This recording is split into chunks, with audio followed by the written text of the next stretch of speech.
Que coisa, não, pessoal? Bom, e vamos repercutir agora esse assunto ao vivo com o Orrisson Lacerda, que é publisher do Olhar Digital. Vamos lá? Deixa eu colocar o Orrisson aqui na nossa tela para falar um pouquinho sobre essa novela do X aqui no Brasil. Boa noite, Orrisson Lacerda. Muitíssimo obrigada por participar aqui com a gente. Bem-vindo. Obrigado a você, Marisa. Boa noite a você, a todos que nos acompanham no Olhar Digital News. Falar dessa novela, né? Como você falou muito bem. Pois é, Orrisson, vamos começar pelo princípio. O que acontece exatamente quando uma rede social é bloqueada? Seria impossível acessar o X no Brasil? Impossível não, né? A gente precisa lembrar que existem VPNs, né? Que são Virtual Private Networks, ou as redes privadas de acesso, né? Então, por meio dessas VPNs, você vai conseguir continuar acessando o X, o X, ou qualquer outra plataforma ou conteúdo que eventualmente esteja bloqueado, suspenso aqui no Brasil. Então, as VPNs, elas oferecem essa possibilidade de você acessar esses serviços a partir de outros países. É mais ou menos como se você estivesse navegando a partir, por exemplo, dos Estados Unidos ou da Europa, e a partir dali você conseguiria acessar os servidores do X, caso ele venha mesmo a ser suspenso, como tudo indica que deve ser.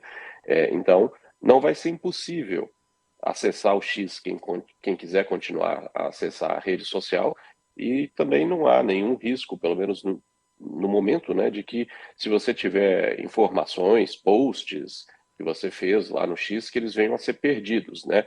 O que pode, muito provavelmente, acontecer é uma suspensão, é um bloqueio ao acesso dentro do território brasileiro do X, mas isso não deve trazer prejuízo para os usuários no sentido de você perder alguma coisa que você tenha postado por lá e que você não gostaria de perder, né? Então, não há esse risco por enquanto, porque não estamos falando de contas serem apagadas, nada disso. É uma questão do bloqueio do acesso ao serviço no território nacional. Um bloqueio que, enfim, como já disse, pode até ser, pode ser, digamos, ultrapassado se você usar, por exemplo, uma VPN, Marisa. Agora, Orrisson, como se dá assim o bloqueio de uma rede social, tecnicamente falando? São as operadoras que são responsáveis? São os IPs? Pois é, na verdade, existe um processo já bem estruturado em torno disso, Marisa, porque a gente já teve episódios de bloqueios de outras redes sociais no Brasil, né? O WhatsApp já foi bloqueado, o Telegram já foi bloqueado, e agora talvez tenhamos esse bloqueio do X. Como é que isso acontece? No caso aí, a Justiça, estamos falando do Superior Tribunal, do Supremo Tribunal Federal, né? O Supremo Tribunal Federal, se isso vier a acontecer, vai emitir uma ordem. Essa ordem vai ser recebida pela Anatel, que é a agência que regula o setor aqui no Brasil. A Anatel, ela sozinha não faz nada, né, mas a diretoria de fiscalização dela vai repassar essa ordem judicial para as operadoras, para todas as operadoras do país, porque para você ser uma operadora, né, no Brasil, seja de internet móvel, no caso do celular, seja de internet fixa, no caso de conexões via cabo ou via fibra ótica, né? Se você é uma operadora, você precisa ter uma licença da Anatel para operar, né?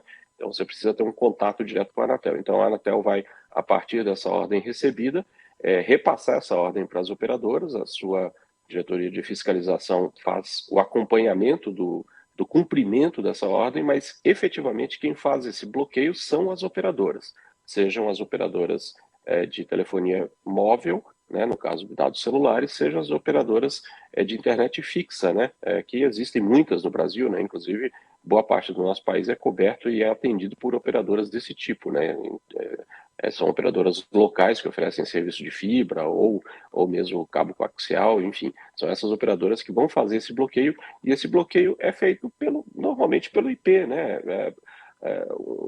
o X, né, se a gente for pensar de um modo mais simples, né, como qualquer outra rede social, ele não deixa de ser uma espécie de um site, né, uma espécie de um site de internet que é identificado por meio do seu IP. Então, quando você acessa o Facebook, quando você acessa o X, o que você faz, na verdade, é acessar um número de IP na internet. Esse número é o endereço, né? Vamos chamar assim, de novo, dizendo isso de modo mais ou menos simples, é como se fosse o endereço, né? Então, o seu smartphone se conecta a esse endereço, que é um servidor ou um conjunto de servidores, né? E aí, a partir desse endereço, você passa a receber as informações que estão contidas lá nos servidores desses serviços, né? Então, é um endereço. Esse endereço é bloqueado pelas operadoras e a partir daí você não consegue mais ter acesso. No caso do X, né? Esse bloqueio e de qualquer outra rede, na verdade, não é uma operação tão simples, é uma operação relativamente complexa, né? Porque você imagina, envolve centenas de operadoras que estão espalhadas pelo Brasil. Mas é alguma coisa que acontece com uma certa rapidez. Hoje o Brasil tem um sistema que é bastante eficiente de comunicação entre a Anatel e as operadoras, portanto, é alguma coisa que acontece com uma certa rapidez. Agora, Warrison, existe algum paralelo, não é, de uma rede social bloqueada em uma democracia por razões como essas, apresentadas pelo STF e mais até, né? Com essas provocações que o Elon Musk faz diretamente ao Alexandre de Moraes, assim, com esses posts, com esses memes, com essas brincadeiras em redes sociais. Existe algum paralelo no mundo com qualquer tipo de rede social? A gente tem alguns paralelos, sim, viu, Marisa? Inclusive envolvendo o próprio X, né? O próprio antigo Twitter, né? Ele chegou a ser bloqueado, por exemplo, na Índia, ficou bloqueado por algum tempo. Aconteceu também um bloqueio do X em alguns países da Europa, mas foram bloqueios, suspensões, né? Melhor dizendo, suspensões temporárias. Então não é novo. Isso volta e meia acontece. O que é novo nessa história como você bem disse, o comportamento do Elon Musk, né? Porque o Elon Musk ele está se comportando à la Elon Musk, né? Tá fazendo o que ele sempre faz, né? Que é criar muita polêmica, criar muito barulho, né?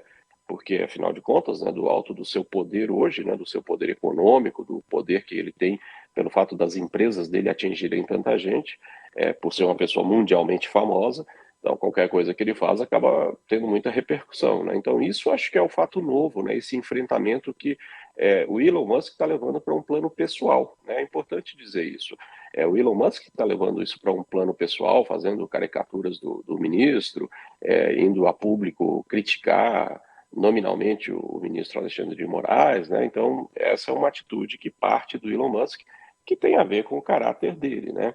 A gente precisa lembrar que o Elon Musk se alinhou muito fortemente aos movimentos mais à direita dos Estados Unidos, né? Muita gente já o considera, inclusive, um ativista da extrema-direita, né?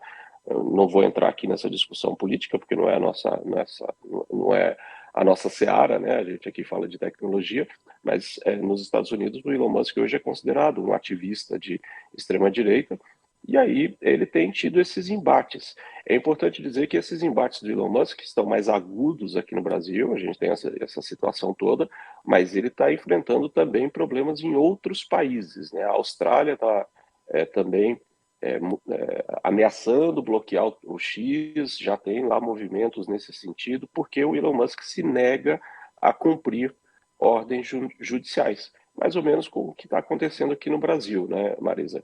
A questão toda sem entrar de novo no mérito dessa discussão, né, porque aí vira uma discussão que tem cores políticas e não nos interessa, né, mas a verdade é que existe uma determinação judicial, né, e essa determinação judicial precisa ser cumprida, né, se eu ou você ou qualquer um dos nossos telespectadores resolvermos descumprir uma determinação da justiça brasileira, a gente sabe que vai enfrentar consequências por isso. A gente pode até não concordar, né? Muitas vezes a gente não concorda com as decisões da justiça e a gente tem que apelar, né?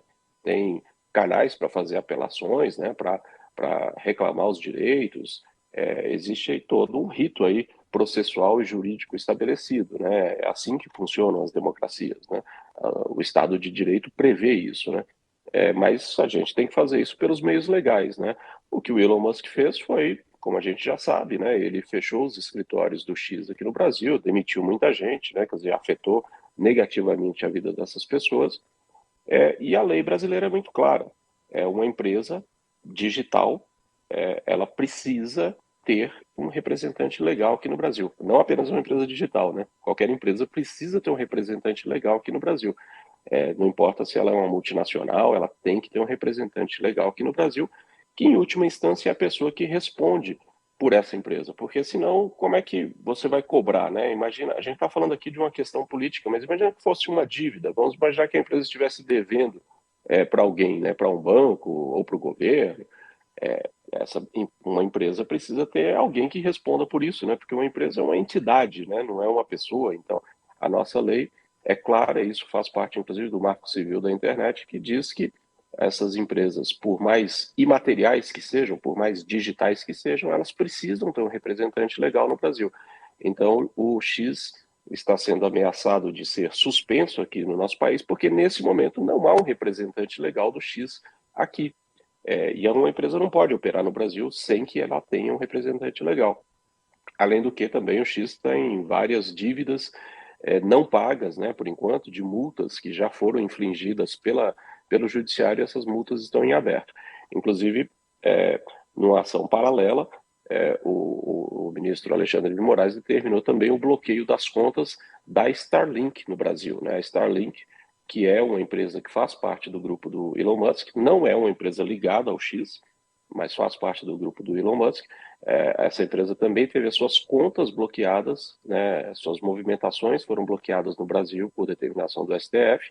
Ela continua operando, né, ela não foi proibida de operar, mas ela teve suas contas bloqueadas, talvez justamente para cobrir uma parte das multas que o X deve, né, à justiça, e que o judiciário brasileiro não está conseguindo coletar, como faz parte do mesmo grupo econômico, né?